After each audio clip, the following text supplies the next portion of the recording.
توجہ ہے ماشاءاللہ.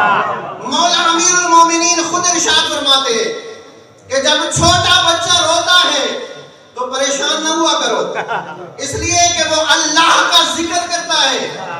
سنتے ہیں نماز جمعہ میں یسبح للہ ما فی السماوات و ما فی الارض الملک القدوس العزیز الحکیم، کہ زمین اور آسمان کے درمیان جتنی چیزیں اللہ نے بنائی ہیں اللہ کا ذکر کرتی ہے.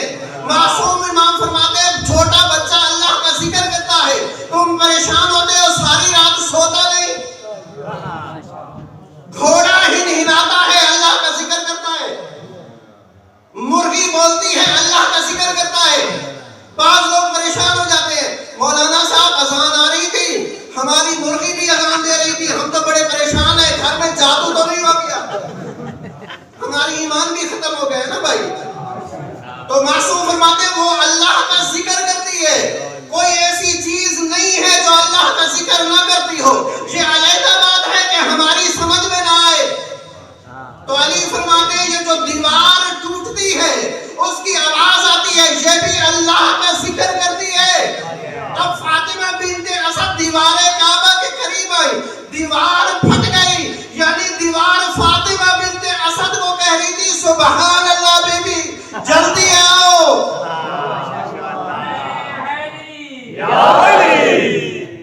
توجہ ہے. اب فاطمہ بنت اسد آ گئی ہے اس مقام پہ جس کو خانہ کعبہ کہا جاتا ہے، اور آج تک نشان موجود ہیں اس جگہ کے.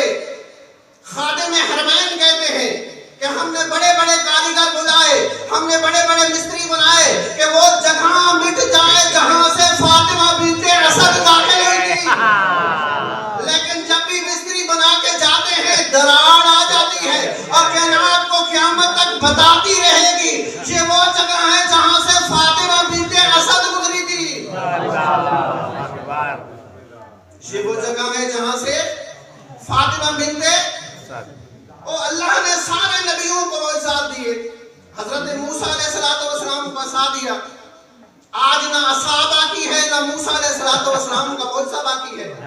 حضرت صالح علیہ السلام کا معجزہ اٹھتی تھی، پہاڑوں سے نکلی تھی، نہ ابھی صالح ہیں نہ ان کا معجزہ ہے. عیسیٰ کا معجزہ تھا، مردوں کو زندہ کرتے تھے، پرندوں میں روح ڈالتے تھے، نہ ابھی عیسیٰ ہیں نہ پرندے ہیں نہ ان کا معجزہ ہے. میں قربان ہو جاؤں علی شبن ابی طالب پہ کہ دیوار کعبہ میں ابھی دراڑ ہے، علی کا معجزہ قیامت تک رہے گا. نعرہ حیدری.